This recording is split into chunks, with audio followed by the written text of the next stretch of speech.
मैं कई बार ऐसा सोचता हूं कि क्या मीर जाफर को मालूम नहीं था कि ईस्ट इंडिया कंपनी से दोस्ती करेंगे तो इस देश की गुलामी आएगी।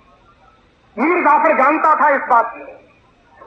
मीर जाफर बराबर जानता था कि मैं मेरे कुर्सी के लालच में जो खेल खेल रहा हूं, उस खेल में इस देश को सैकड़ों वर्षों की गुलामी आ सकती है, ये वो जानता था।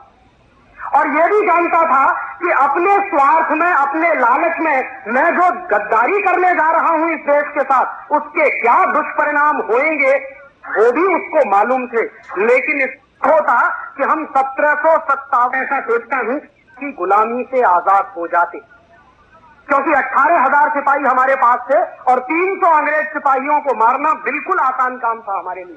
हम 1757 में ही अंग्रेजों की गुलामी से आजाद हो जाते, एक बात। और दूसरी बात, ये जो 200 वर्ष की गुलामी हमको झेलनी पड़ी 1757 से 1947 तक की, और उस 200 वर्ष की गुलामी को भगाने के लिए 6 लाख लोगों की जो कुर्बानियां हमको देनी पड़ी, वो बच गया होता। भगत सिंह, चंद्रशेखर, ऊधम सिंह, तात्या टोपे, झांसी की रानी लक्ष्मीबाई, सुभाष चंद्र बोस, ऐसे ऐसे नौजवानों की कुर्बानियां दी हैं। ये कोई छोटे मोटे लोग नहीं थे। सुभाष चंद्र बोस तो आईसीएस टॉपर थे। ऊधम सिंह चाहता तो अय्याशी कर सकता था, बड़े बाप का बेटा। भगत सिंह और चंद्रशेखर की भी यही हैसियत थी, चाहते तो जिंदगी की जवानी की रंगरेलियां मनाते और अपनी नौजवानी को ऐसे फंदे में नहीं फंसाते। ये सारे वो नौजवान थे जिनका खून इस देश के लिए बहुत महत्वपूर्ण था।